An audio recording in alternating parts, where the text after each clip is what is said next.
tentang seorang lelaki yang bawa kepala isteri dia yang dia sendiri penggal.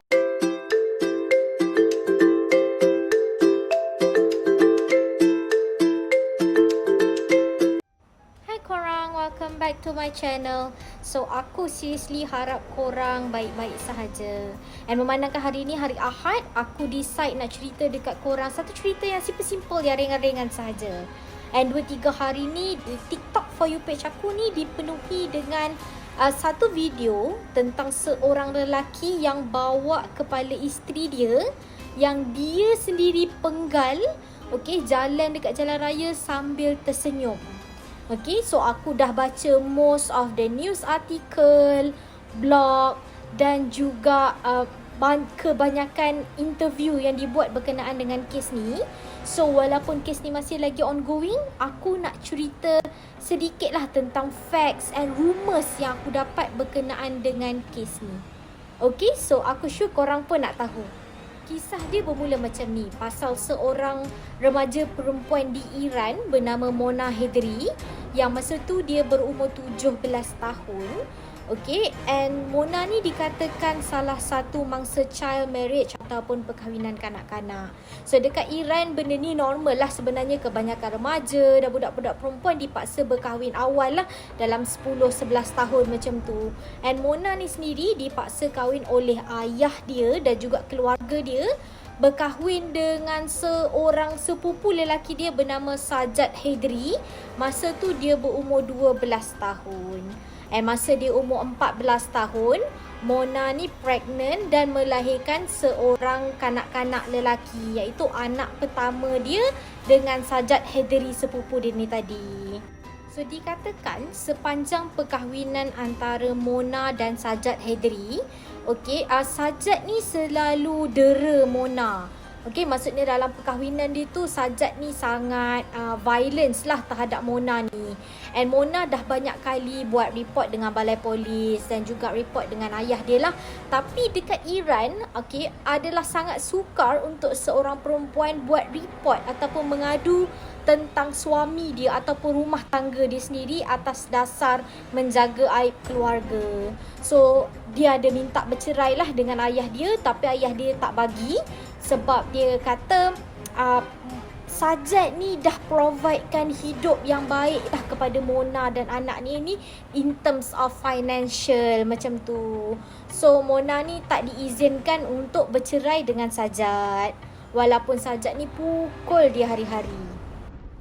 So apa yang Mona buat? Mona decide beberapa bulan lepas untuk bawa anak lelaki dia yang berumur 3 tahun masa tu untuk lari daripada Iran ke Turki sebab dah tak tahan.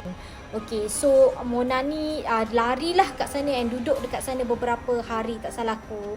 So ayah kepada Mona ni, Javad, dengan bantuan polis Iran dapat informasi dekat mana Mona ni berada dekat Turki tu. So ayah dia pergi Turki, cakap dengan Mona, paksa and ugut Mona untuk balik semula ke Iran, dan balik semula kepada Sajjad lah ataupun suami dia ni tadi. So Mona ni macam dah tak ada pilihan. Mona terpaksa ikut ayah dia balik daripada Turki, pulang semula ke Iran. Beberapa hari selepas Mona ni dah balik semula ke Iran, orang ramai nampak Sajjad Hedri bawa sebuah kepala, jalan dekat jalan besar kawasan perumahan dia.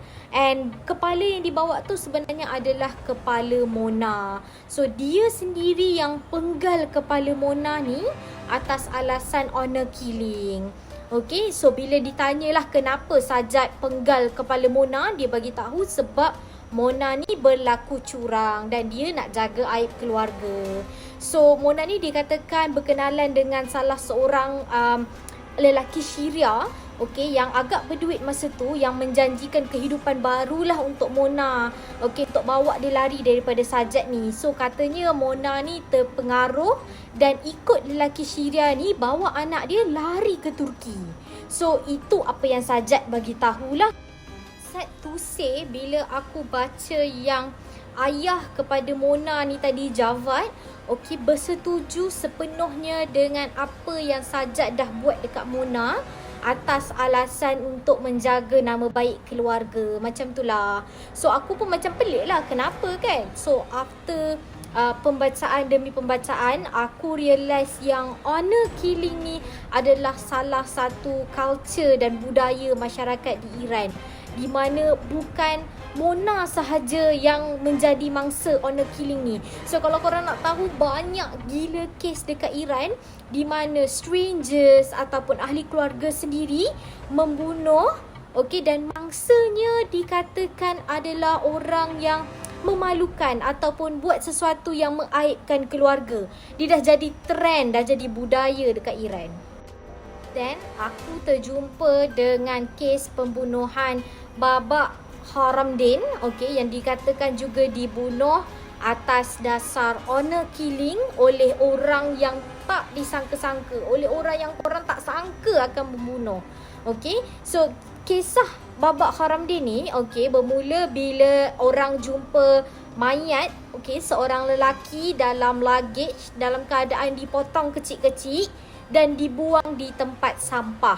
Okey, so polis pun siasat, polis mengesahkanlah bahawa mayat ni adalah mayat Baba Kharamdin, iaitu salah seorang pembuat filem ataupun director filem Iran, okey, yang pernah glamour di London.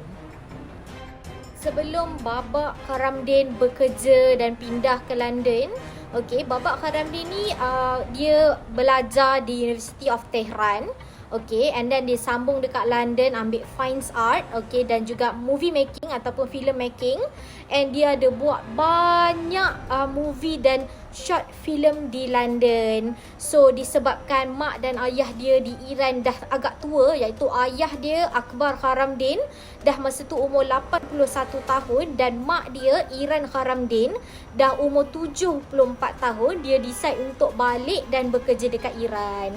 So masa dia balik ni umur dia dah 47 tahun. Okay, and then di Iran dia bekerja itulah mengajar rakyat tempatan dalam industri pembikinan filem ni lah. Maksudnya dia serve masyarakat dia dekat Iran. So sambil dia jaga family dia, dia berbakti kepada masyarakat. Untuk kes pembunuhan Baba tadi, okey, polis tak ada suspek. So polis bawa mak dan ayah dia yang warga emas tadi tu ke balai polis lah untuk dapatkan information lah. Biasanya siapa yang ada motif semuanya.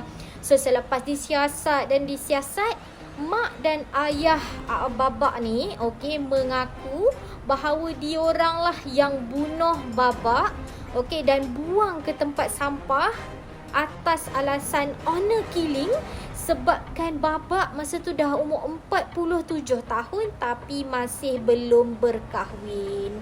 And satu information yang sangat mengejutkan yang polis dapat daripada parents Baba ni tadi adalah dalam masa 10 tahun Akbar dan Iran Kharamdin, iaitu mak dan ayah kepada Baba ni, dah mengaku dia dah bunuh lagi 2 orang selain daripada Baba, iaitu adik perempuan Baba sendiri nama Arizo Kharamdin dan juga suaminya Faramas.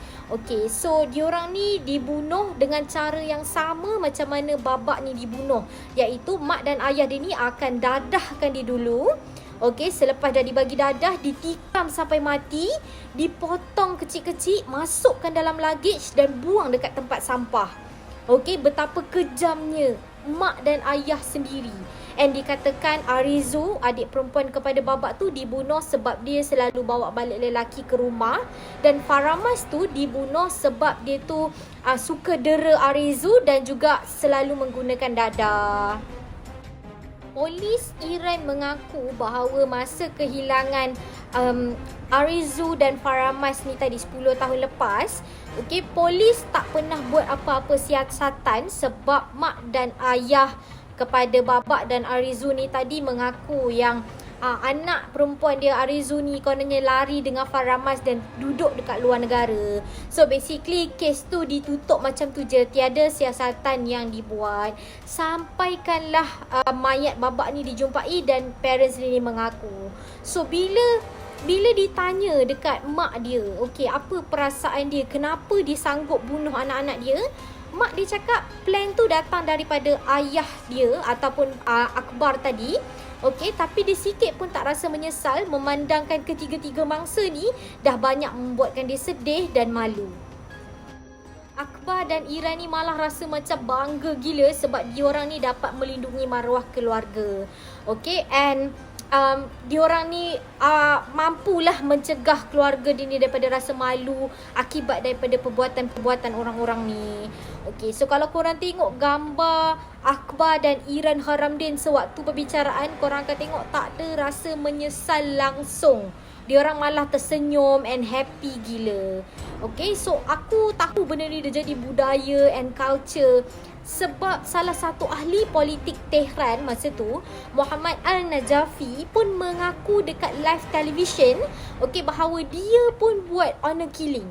Okey, Muhammad An-Najafi ni dia mengaku bunuh isteri kedua dia dengan cara tembak dekat kepala dan juga dada waktu isteri dia tengah mandi sebab isteri dia ni kononnya mengaibkan keluarga. Then aku jumpa kes pasal Romina Ashrafi, iaitu seorang remaja perempuan yang dibunuh masa umur dia 14 tahun oleh orang yang tak disangka-sangka juga, iaitu ayah dia sendiri, Reza Ashrafi. So, Romina ni dikatakan dibunuh, okay, sebab masa dia umur 14 tahun tu, dia ada lari daripada rumah sebab dia nak kahwin dengan boyfriend dia masa tu yang berumur 34 tahun.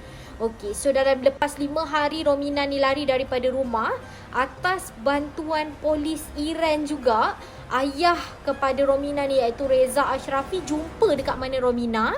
Okay, pergi dan paksa Romina balik. So walaupun Romina ni ada bagi tahulah dengan polis yang dia risau kan ayah dia akan buat violence lah, akan buat keganasan dekat dia, polis tetap suruh dia balik dan ikut ayah dia.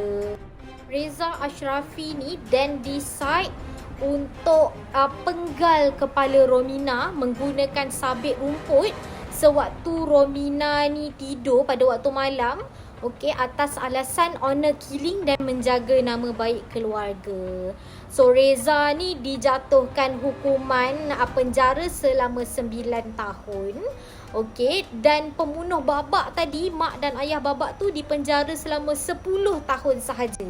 Okey, sebab di Iran ada satu undang-undang yang melindungi mak dan ayah yang membunuh anak mereka sendiri atas alasan honor killing demi menjaga keluarga.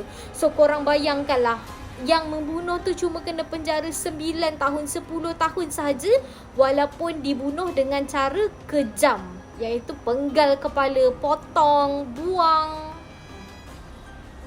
So aku suggest korang baca sendiri tentang honor killing ni and betapa teruknya orang-orang yang mengamalkan honor killing ni. Okay, so aku akan letak link dekat description tentang honor killing, tentang kes Mona Hydari, Babak Haramdin dan Romina Ashrafi kalau korang berminat nak baca lebih lanjut. Sebab akan ada video dan juga image yang aku tak boleh nak share dekat sini sebab tontonan umum. Okay, so aku suggest korang boleh pergi cari sendiri dekat Google gambar-gambar tu. Okay, and aku harap korang semua jaga diri, stay safe, be kind. And aku akan jumpa korang in the next video bila aku nak cerita dengan korang lebih lanjut pasal jenayah lain. Okay, in that case, see you guys.